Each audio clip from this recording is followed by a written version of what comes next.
편집하고 있어? 어. 커피 마셔. 고맙구만. 안녕하세요. 저는 저희 부부에서 남편을 담당하고 있고 결혼한 지 6년 차 됐고 제 이름은 고욱이라고 합니다. 안녕하세요. 저도 아내를 담당하고 있는 민다정이라고 합니다. 저는 10년 동안 컴퓨터 프로그래머, 그러니까 개발자로 일을 하다가 이제 한 3년 전쯤 퇴사를 하고 지금은 이제 영상 제작업을 하고 있습니다. 저는 이제 청소년 지도사로서 7년 정도 살았는데요. 청소년 지도사는 이제 청소년들한테 학교에서 경험하기 힘든 문화예술 활동이라든지 뭐 진로 체험 활동이라든지 이런 것들을 기획해서 제공하는 그런 업무를 담당을 했었습니다. 네. 사람이 퇴사를 하면 그 자리에 새로운 인력을 채워줘야 되는데 그게 조금 잘 안 되더라고요. 그러니까 한 사람이 시스템 하나만 맡아도 꼼꼼하게 보기가 힘든데 새로운 프로젝트가 진행돼서 또 개발을 같이 동시에 진행을 해야 한다거나 이런 문제점들이 좀 있었죠.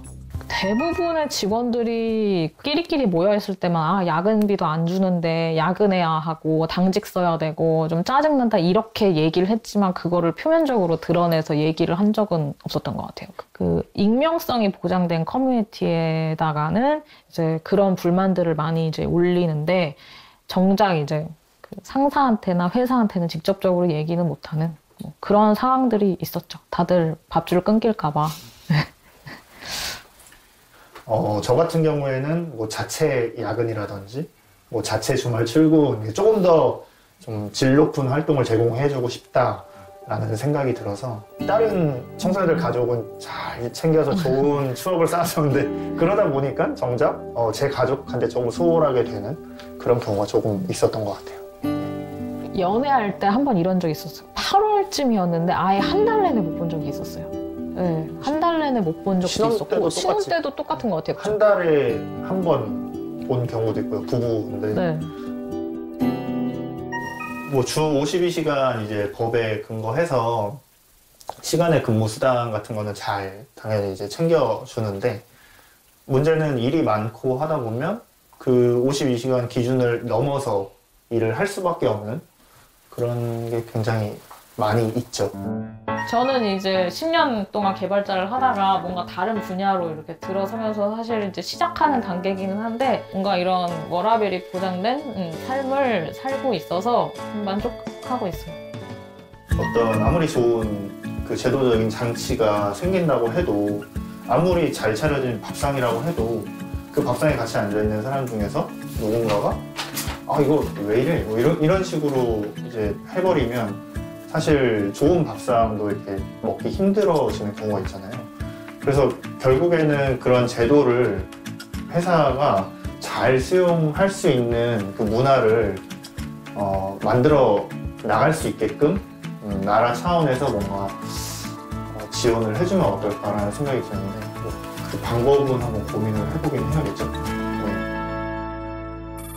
지금 이 부부 영상을 보셨는데 이 두 분이 무엇을, 어떤 가치를 추구하기 위해서 그만뒀어요? 워라밸. 네, 워라밸. 네. 그렇죠. 그럼 워라밸에 있어서 가장 필수적으로 선결돼야 되는 요건이 어떤 걸까요? 4시간이 일단 있어야 돼요. 그렇죠. 2018년부터 주 최대 52시간으로 확정되어 있습니다. 40시간을 기본으로 하고 초과 근무를 12시간까지 이제 허용을 해주는 거죠.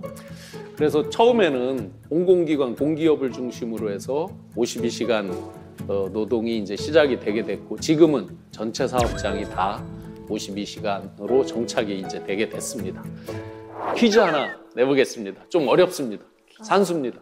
한 수요? 자, 52시간 근무 케이스 2개인데요. 이 2가지 중에서 주 52시간 근무제를 위반한 건 어떤 걸까요? 정민 씨 어때요? 일단 첫 번째 꼭 수학으로 4하면 52. 그러니까 맞고 네. 몰아서 일하고 3일 쉬어도 되지 않나 싶어서 두 번째도 얘기가 됐고 네. 되게 어려운 것 근데 같아요. 하루 13시간이 네. 지금 문제인 것 같은데 그렇죠. 저희 8시간 아닐까요? 그래서 1번일 것 같아요. 1번. 아하. 네. 그러니까 2번 같은 경우에는 자발적이잖아요. 이미 합의를 했고 이런 직원은 상 줘야죠. 그렇죠. 상 줘야지. 네, 저는 보너스 줘야니까. 네. 맞습니다. 법을 위반했을 것 같진 않아요. 그런데 상을 줘야 되는데 벌을 줍니다. 두 케이스 다 52시간 근무제를 위반했습니다. 어머, 정말요? 네. 다 틀렸네요. 와, 두 개 다 위반이라고. 두 번째 거부터 보면 네. 아무리 합의를 해도 기본적으로는 52시간의 틀을 넘으면 안 됩니다. 첫 번째 거는 사라수경 씨가 정확하게 맞췄습니다. 오. 전체 시간으로 보면 52시간에 딱 맞췄잖아요. 네. 13시간씩 4일 했으니까. 네. 그런데 매일 기본이 8시간으로 돼 있거든요. 네. 그럼 초과를 20시간 했잖아요. 하루에 5시간씩, 그죠? 그러니까 초과가 12시간이 캡인데 그게 한계인데 그걸 넘어갔잖아요. 그러니까 둘 다 위반입니다. 실질적으로 제 주변에 이제 한국에서 일을 하는 친구들, 그 친구들도 저한테 좀 이런 이슈들을 좀 많이 얘기를 했어요. 네. 아니 내가 일을 하고 싶어서 일을 그러게요. 하는 건데 왜 이게 문제가 되고 왜 이랬을 때 그 정부가 굳이 개입을 해야 되나. 정부는 나의 일상도 모르는 거고 다 다른 케이스일 것이고 합의를 봤는데 왜 굳이 개입을 해야 되냐. 그래서 좀 이런 부분에서는 오히려 부작용이 있지 않을까 그러게요. 생각도 맞습니다. 들어요. 네. 그래서 가장 많은 비판을 받고 있는 제도이기도 합니다. 현장에서, 네. 산업 현장에서. 왜냐하면 주말 근무라든지 야간 초과 근무라든지 이런 걸 하면서 더 초과 수당을 받고 싶은 사람들도 많잖아요. 대표적으로 제조업체 10개 중에 7개 정도는 자기가 수입이 줄었다. 평균적으로 52시간 근무제 시행 이후에 약 60만 원 정도가 줄었다. 그러다 보니까 줄은 만큼 또 채워야 되잖아요. 애들 교육시켜야 되고 뭐 생활비 들어가고 막 하니까. 그러니까 엉뚱하게 52시간으로 해서 워라밸이 맞춰줘야 되는데 워라밸이 더 깨진 경우도 생긴 거죠. 2잡, 3잡을 떼야 되잖아요. 그만큼을 수입을 채우기 위해서. 이 52시간에 대해서는 다시 한번 우리 사회적으로, 국가적으로 다시 생각해 볼 필요가 있습니다.